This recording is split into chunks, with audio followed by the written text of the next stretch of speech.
I moved back to my hometown a few months ago. It felt strange. I wanted to reconnect with my friends, so I accepted their invites for weekend sleepovers. I felt a bit out of place at first, but the warm porch lights and jasmine smell brought back memories. I remember arriving at Sarah's house. Her living room was cozy, and everyone was excited to see me. We laughed and talked, sharing stories like we used to. It felt nice at that moment. I had a few drinks, and eventually, we decided to sleep. I think it was around 2 a.m. when something woke me up. I heard giggling from the living room. It seemed like my friends were playing a prank. I smiled, then drifted back to sleep. When I woke up again, things felt off. A chair was turned differently, and a toy I didn't recognize was on the floor. I shrugged it off. It probably belonged to some kid. Sarah and the others acted like nothing had changed. I felt silly for even thinking about it, and told myself I was just being paranoid. As the weekend went on, things got weirder. I found a doll by my bed that I had never seen before. I asked Sarah about it, but she just laughed. "You know how we used to play, Jessie." But it didn't feel like a joke. It felt like something was wrong. The laughter I heard grew louder every night, echoing in my mind. I started seeing shadows. They flickered just out of my view. Each night I felt more on edge. I wanted to ignore it, but I couldn't. Then one night, I was awoken again by the giggling. This time, it was closer. I called out to my friends, but nobody answered. I was frozen. It felt like my feet were glued to the floor. I closed my eyes, telling myself it was all in my head. Then I heard someone whisper my name. I turned slowly, but no one was there. Panic washed over me. I felt confused, like I didn't belong in that room anymore. I tried to shake it off and go back to sleep, but the laughter never stopped. It got worse as each night passed. The shadows grew darker, and the laughter turned haunting. I started to think things were happening that my friends couldn't see. One night, I woke up to find another toy on the floor. I knew I hadn't brought it there. I felt cold fear creeping in. My friends acted normal, but something felt so wrong. The laughter echoed inside my head as the night dragged on. I felt trapped, each passing moment pressed down on my heart. I wanted to run, but my body wouldn't let me. That night, when I heard the giggling again, I knew I had to face it. But when I turned my head, it felt like the room was closing in. I saw shadows moving, and I felt like I was losing my mind. All I wanted was to wake up from this nightmare. In the dark, with the laughter still ringing in my ears, I closed my eyes and prayed morning would come. I didn't know how much longer I could take it. The next morning, I woke up groggy and anxious. The sunlight streamed through the curtains, but it didn't bring me any comfort. I needed to talk to someone. I decided to find Sarah and confront her. Maybe there was a reason for all the strange happenings. I found her in the kitchen, flipping pancakes. The smell made my stomach rumble, but I couldn't focus on food. "Sarah," I said, trying to keep my voice steady. "Can we talk?" "Sure, what's up?" she asked, a cheerful smile on her face. I hesitated. "It's about last night. The noises and the toys. It felt weird." She laughed lightly, not taking me seriously. "Oh, come on, Jess. We used to have fun with all that spooky stuff. You're just not used to it." But her laughter didn't ease my growing unease. I felt like I was losing touch with reality. I found things. Toys that weren't mine. Something isn't right here. Her eyes narrowed, and I watched her expression shift. "You're overthinking it. Just enjoy the time together." It felt dismissive. I stood there, wanting desperately to shake off my fears, but they clung to me like shadows. I stepped outside for some fresh air. Maybe I'd see someone else who could understand. As I walked around the yard, I noticed a small shed in the corner. I hadn't paid attention to it before. It seemed older than the rest of the house. Curiosity gnawed at me, and I felt a pull toward it.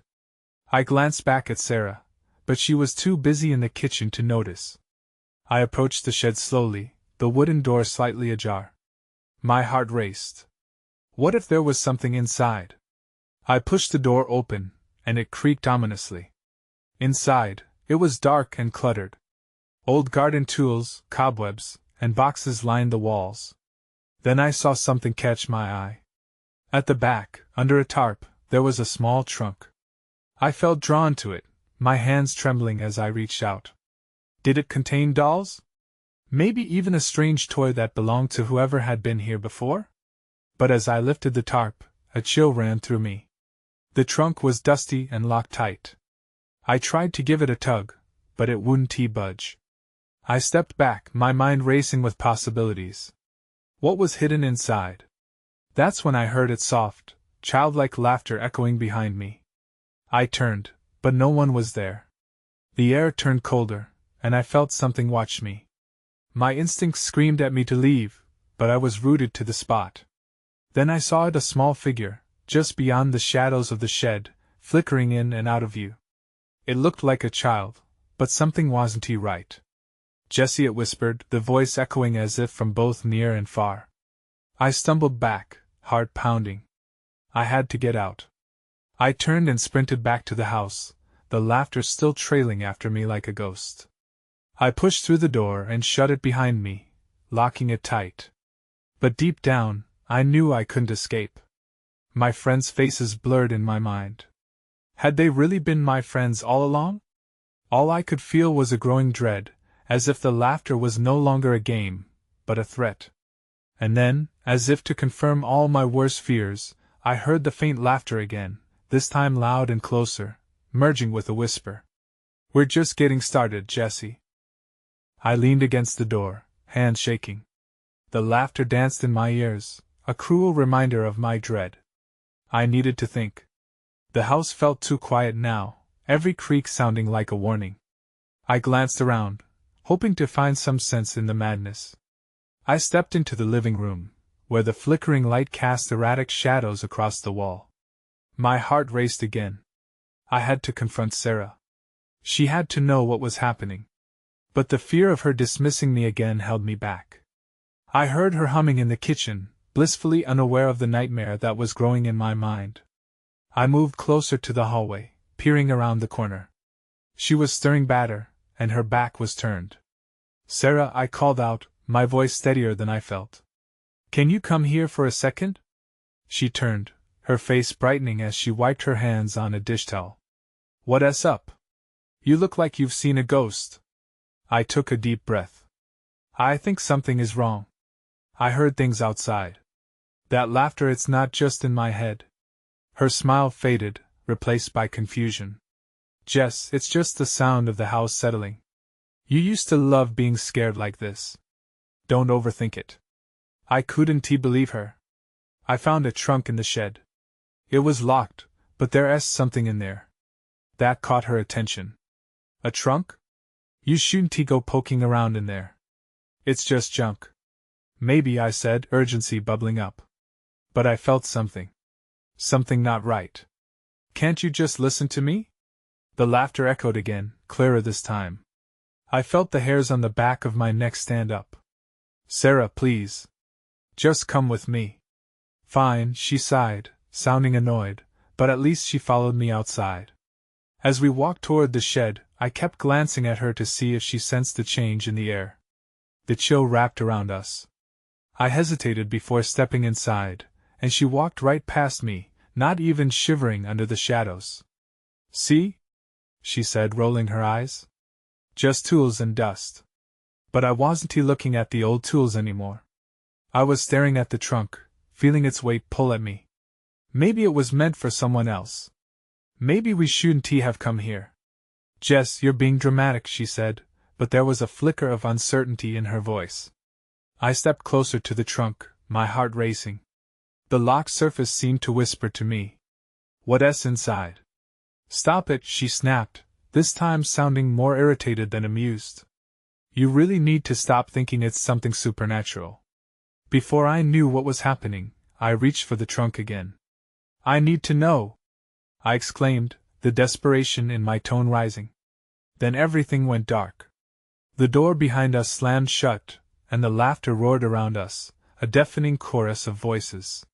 It was no longer playful, it was menacing. I turned to Sarah.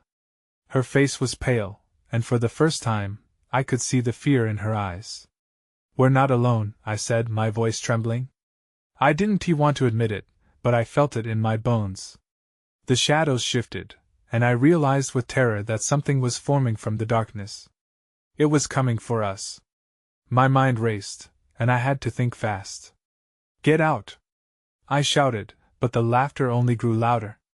We were trapped. The moment the laughter crescendoed, the edge of panic spread through me like fire. I grabbed Sarah's arm, pulling her toward the small window at the front of the shed. "We need to get out." Her eyes darted around the dark room, searching for the source of that unsettling laughter. "Jess, you're scaring me," she whispered, but we were both frozen in fear as the shadows seemed to shift closer.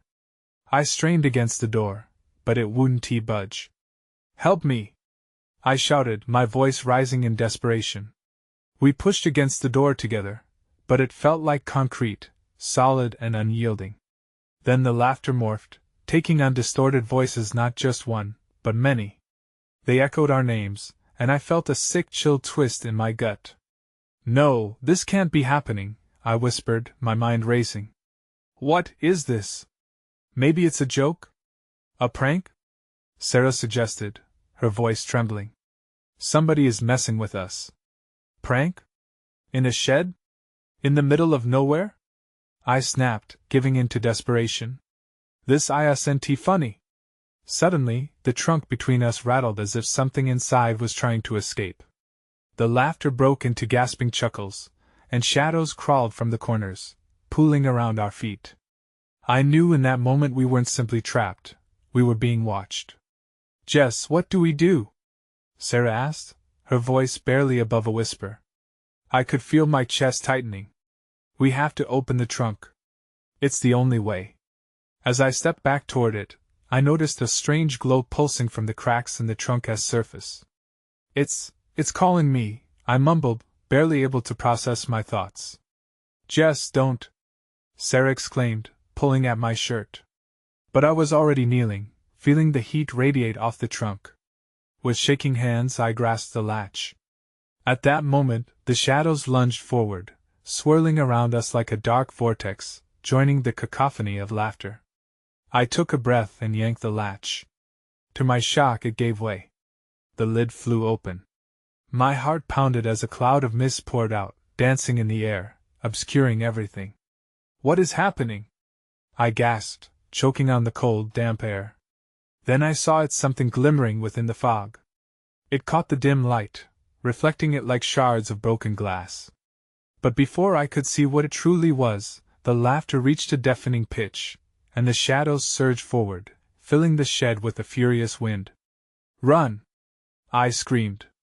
Before Sarah could respond, the mist wrapped around my legs, pulling me down. Desperation clawed at my throat as I struggled against it, but the darkness was stronger. And then everything went white.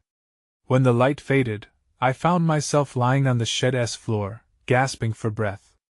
Beneath me, the ground felt strangely warm. I blinked against the brightness, but when I looked up, Sarah was gone. "Sarah?" I called out, my voice trembling. There was no answer. The laughter faded into the distance, but I could still feel its presence. I was alone in the silence, and I knew that whatever choice I made next, it would change everything. Then I noticed something on the ground next to me.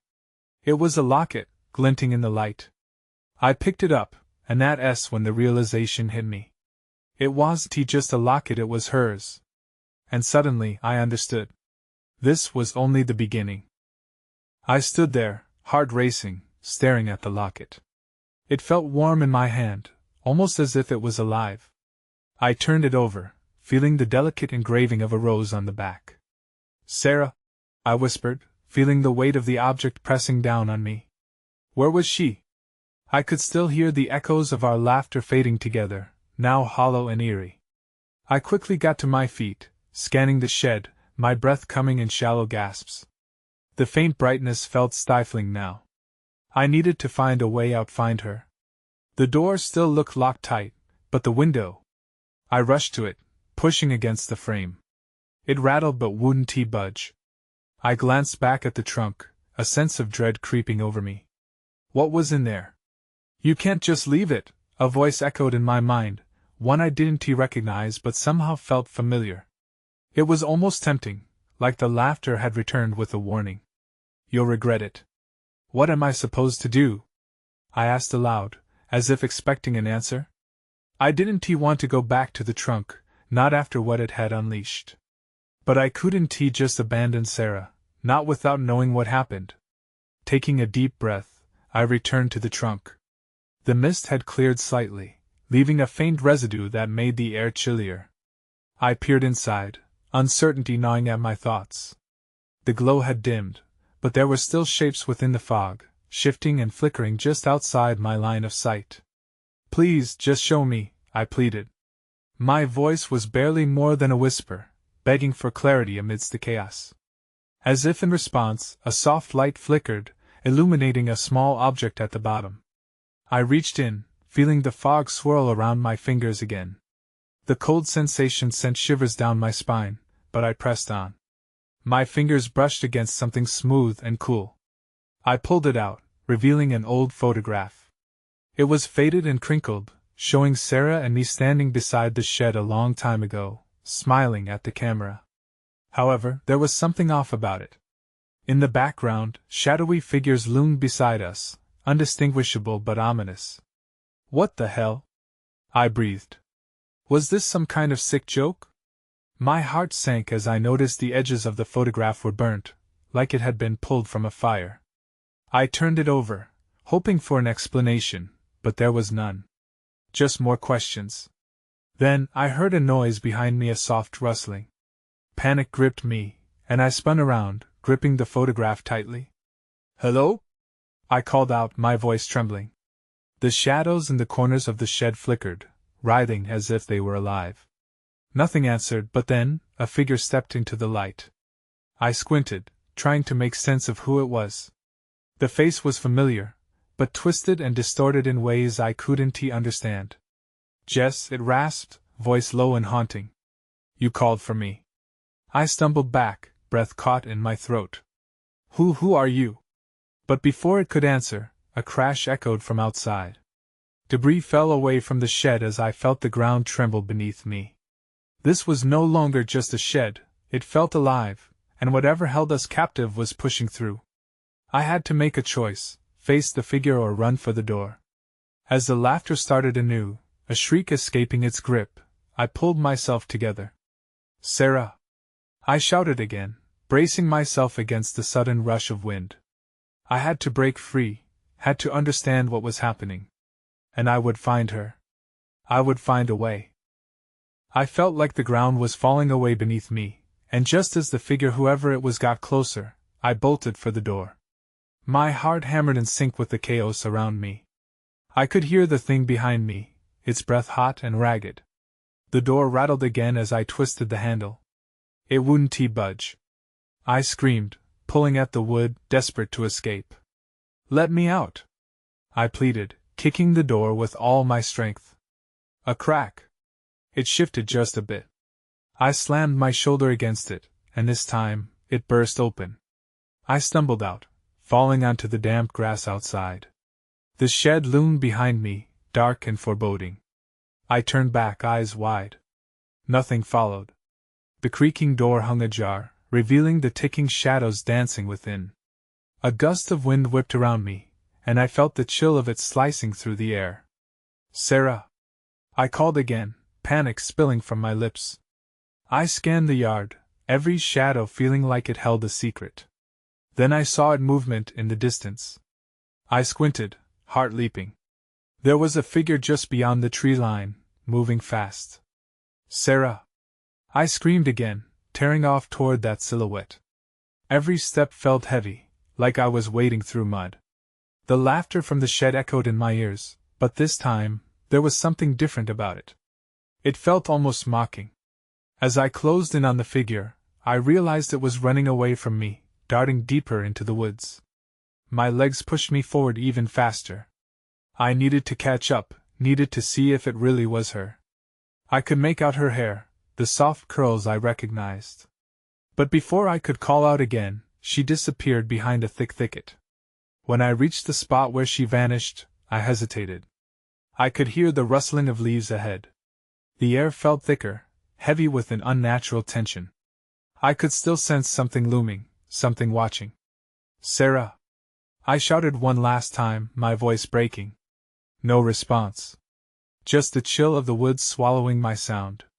Then I turned to look back toward the shed, feeling an unsettling pull. I thought I saw a shadow darting along the edges, something darker than the fading light. It felt wrong, like I was in a game no one had invited me to play. But that's when I noticed it. On the grass, where I had fallen, sat another object. Something glimmering in the dim. I crept back cautiously. When I bent down, I realized it was a small mirror, cracked and framed in ornate silver. As I lifted it, I caught a glimpse of myself, but my reflection twisted and warped. Behind me stood a figure, just a glimpse, but sharp enough to make my skin crawl. I dropped the mirror, heart racing. I needed to get out of here. The forest felt alive now, whispering my name. I turned back toward the trees, ready to plunge further into the shadows. Bracing myself, I dove forward. But then everything went dark. I fell, and the laughter rang out once more, echoing all around. I landed hard, the ground unforgiving beneath me, pushing the wind from my lungs. It took a moment to shake off the disorientation. I pulled myself upright, heart racing, and tried to assess my surroundings. I was in a small clearing, barely illuminated by the last light of the day. The trees loomed overhead, their branches twisting into eerie shapes. I could hear my breath echoing eerily in the silence. I stood still, straining to hear any signs of life. Nothing. Just the deepening shadows and the rustle of leaves in the breeze. "Sarah!" I called again, my voice trembling. Still no response. I scanned the edges of the clearing, feeling hunted, like prey waiting for its predator. That laughter from before haunted my mind, a whimsical sound that twisted into something sinister. Taking a tentative step forward, I felt something crunch underfoot. I looked down, startled, to find scattered leaves and something glistening amongst the debris. I bent down to pick it up, my fingers trembling. It was a small, ornate locket, cold to the touch. It was slightly open, revealing a faded photograph. I recognized the faces instantly. A much younger Sarah and me, arms around each other, laughing at something only we understood. It was such a normal moment, yet it felt wrong in this twisted landscape. The joy we shared had been swallowed by the darkness around me. I pocketed the locket quickly, a rush of warmth against the creeping cold. I wasn't sure why I felt drawn to it, but I needed something familiar to cling to. Then I heard its soft footsteps crunching on the forest floor, faint at first but growing louder. I turned sharply, panic flooding my veins. The laughter erupted again, echoing through the trees. My heartbeat quickened, drowning out the forest sounds. I backed away, heart pounding as I tried to find a place to conceal myself. Suddenly, a figure emerged from behind the trees. My breath caught in my throat. It wasn't Sarah. It was a tall silhouette, shrouded in dark clothing. I could make out a face, but the features were obscured by shadows. All I could see was a glint of something metallic in their hand and a smile wide, sinister. In that moment, instinct kicked in, and I turned to run. Each step was fueled by a primal fear that sent adrenaline surging through me. I pushed past branches and leaves, dodging the thickets that threatened to tangle me.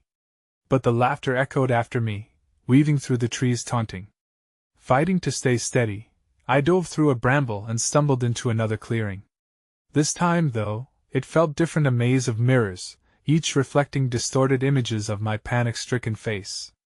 My own echoing scream bounced back at me from different angles, amplifying my terror. That's when I saw her. Sarah, standing at the edge, her back towards me. I wanted to shout her name, to tell her to turn around. But she stood still, as if she was waiting for something. Then I noticed she was holding a mirror too, one that shimmered with an otherworldly glow. "Sarah!" I called, my voice catching.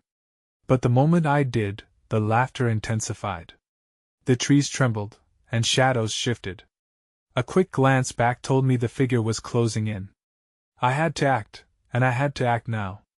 Turn around, I gasped. Please! But all Sarah did was stare at the mirror, its surface swirling like a storm. My heart dropped as I realized this time I might not be able to save her. The laughter intensified, growing closer, like a storm preparing to break. I looked back at Sarah, my heart pounding in my chest. Her stillness was unsettling. I took a step toward her, desperate to bridge the distance, when the figure in dark clothing lunged from the shadows. Time slowed as I felt panic grip me like a vice. Sarah!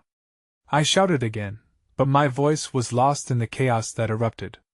The figure was blocking any path to her, eyes gleaming with mischief as they raised whatever they held, a long, jagged mirror shard that caught the dim light in a way that sent a shiver down my spine.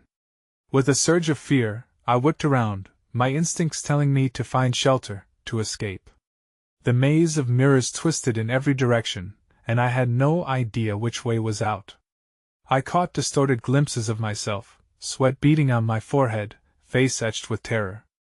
I felt trapped. Then, from the corner of my eye, I caught the shimmer of Sarah's mirror.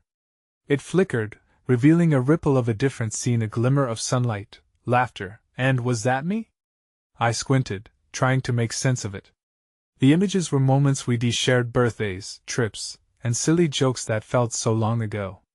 Focus, Sarah, I thought desperately. Can't you feel this? But she seemed lost in whatever the mirror revealed, her expression blending a mix of awe and confusion. I took a step toward her. Please come back to me. Instead of turning, she simply extended her mirror, as if beckoning me to look deeper. The laughter grew louder, morphing into a chorus that wrapped around me like a haunting melody. I sensed the figure closing in, and the coldness emanated from the mirror, chilling me to the bone. I stumbled backward, collapsing against one of the mirrors. It rippled on impact, distorting my reflection even more. Then I caught the figure's shadow looming over my shoulder. Panic rose again, and I ducked away, stumbling into a new reflection.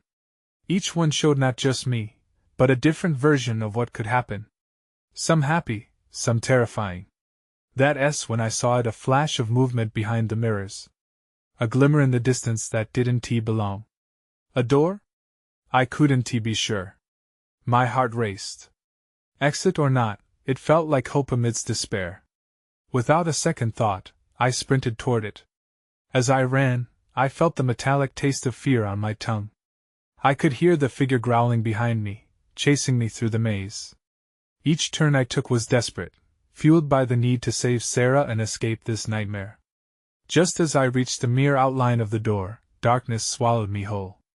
I screamed, the sound lost in the void, only to feel a tug not against the fabric of reality, but from the mirror, where Sarah still lingered. Then everything went silent, and I fell through the shadows into a place I couldn't fathom. There was a moment of stillness, the echoes of laughter fading, replaced by a chilling whisper that cut through the air. You shouldn't have run away. I opened my eyes to a dimly lit room that felt foreign yet eerily familiar. My heart raced as I tried to make sense of my surroundings. The air was still but thick, a silence so heavy I almost felt it press against my skin. I was no longer in the maze of mirrors, but where was I? I glanced around, searching for some clue. The walls were lined with mirrors, much like the maze, but these had a different energy. They didn't reflect my fear. Instead, they shimmered with scenes from distant memories, not just mine, but Sarah's too. I saw flashes of us as kids, sleepovers where we shared ghost stories and laughed until our sides hurt. But those memories twisted in the mirrors, warped into nightmarish versions. I felt sick as a cruel whisper taunted me from the depths of the room. Looking for her? The voice crooned, dripping with mockery.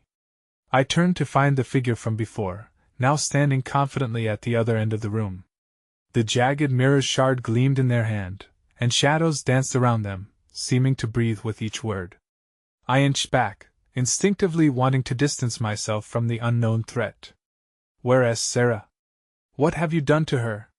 My voice wavered, but I clung to the urgency in my words. The figure chuckled, a sound that echoed unnaturally in the silence. She is closer than you think. All you ever had to do was look. They gestured toward the mirrors, and I hesitated, my gaze darting from one flawed reflection to another, desperate for Sarah amid the torment. There, I caught a glimpse of her, a flicker of her face within a swirling mass of distorted glass. It was fleeting, but I felt a sharp pang of hope mixed with dread. Sarah! I called, voice cracking. But the image faded, replaced by more twisted memories, taunting me, playing on my worst fears of losing her. Stop it! I screamed, pushing against the fear that wrapped around my thoughts. I won't let you control this. With renewed determination, I stepped closer, my heart racing as I reached out to the nearest mirror. The cold glass felt oddly alive beneath my fingertips. As I pressed against it, a bolt of energy surged through me, jolting my senses. The colors of my memories exploded, the laughter, the warmth, the sunshine.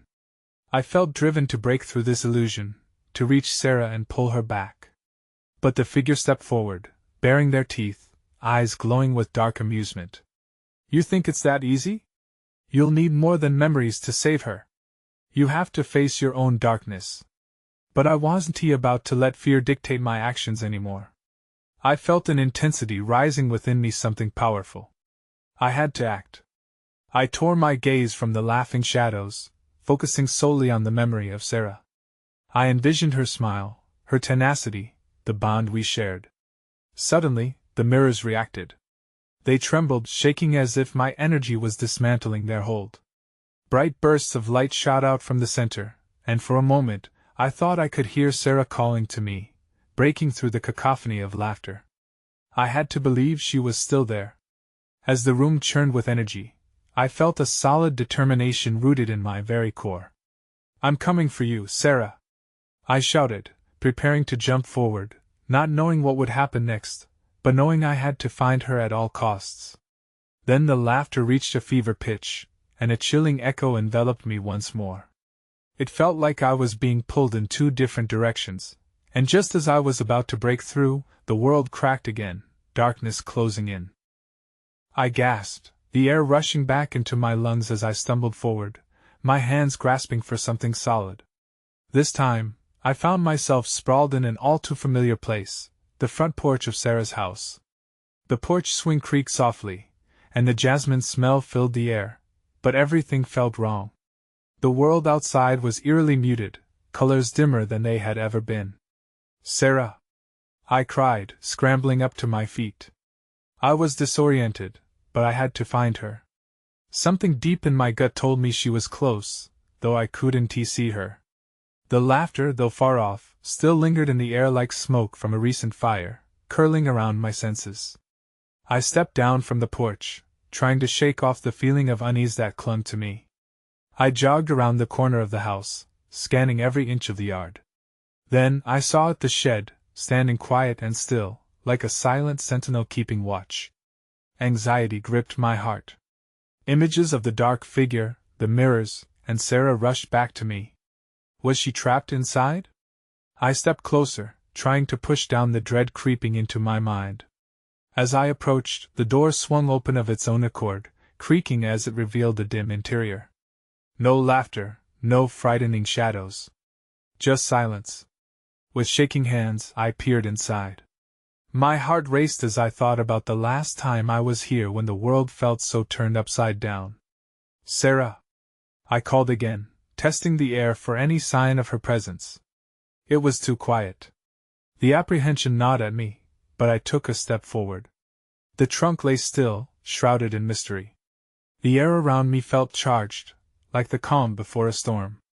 I didn't know what I was afraid of most, what could be lurking inside, or if Sarah was already gone. With one deep breath, I reached for the trunk's lid, but before I could, I froze. There, in the corner of my eye, a flicker caught my attention. I turned swiftly, and for a brief moment, I caught sight of a shadow dashing past the door, toward the tree line. Sarah! I shouted, adrenaline surging through me.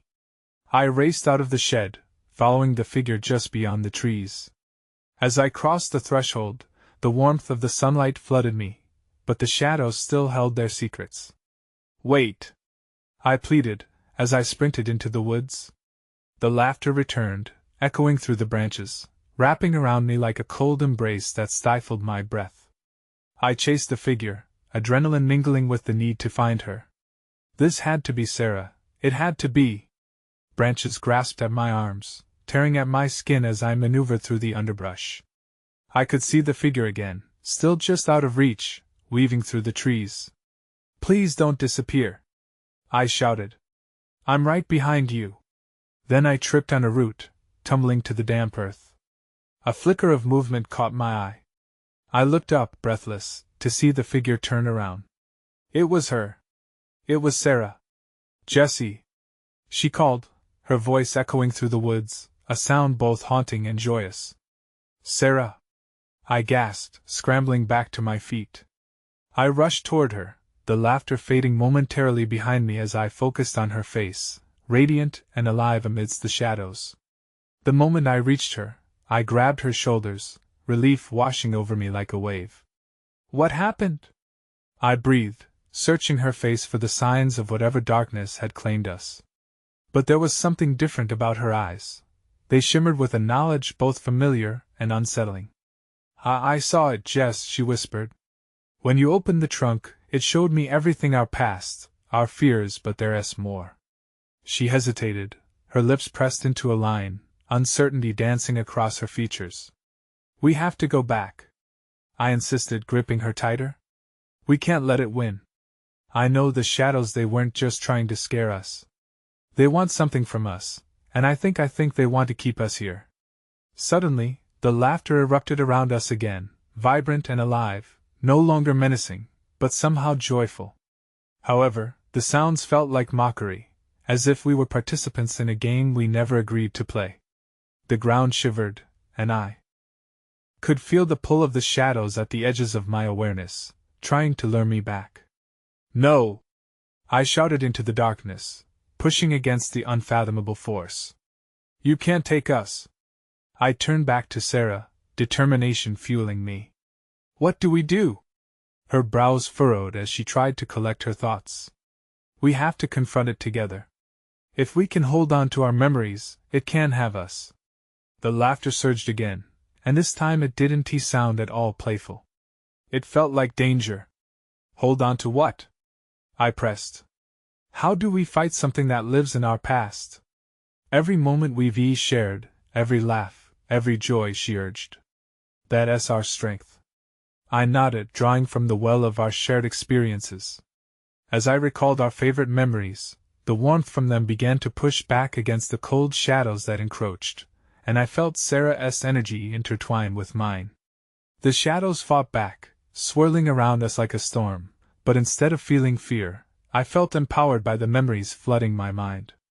The absurdity of all our inside jokes, the laughter over our favorite movies. I saw Sarah's bright smile in my mind as we celebrated every little victory. "Together!" I shouted, squeezing Sarah's hands tighter. The shadows danced closer, and the laughter grew louder. But we stood firm, recalling those moments with ferocity. Underneath the layers of darkness, I felt a penetrative crack of light. The shadows recoiled, and the laughter faded into a sudden stillness, replaced by a palpable sense of relief pressing down on us. The light began to converge, illuminating the grove in front of us. Slowly, the shadows dispersed, losing their grip. "Now!" I yelled, and we took a step forward together, pushing through the remnants of the nightmare, determined to break free. But just as the last shadows vanished, the ground trembled, and I felt a tug, something powerful trying to pull me back. I held on to Sarah, refusing to let go. I could feel my heart racing, my breath catching in my throat. In that final moment, I glanced back at the now dissolving shadows, the unsettling laughter echoing into nothingness. Relief washed over me as I turned to embrace the light, not knowing where it would lead us but certain that it was a choice to walk away from the darkness for as long as we held on to our memories. And as we stepped forward, hand in hand, part of me wondered if the question of what we had faced was ever truly answered. But for now, the shadows were behind us, their laughter mere echoes of a time when fear threatened to engulf us. I didn't know what lay ahead, but whatever it was, I would face it with Sarah by my side. Together, we could light up the darkness.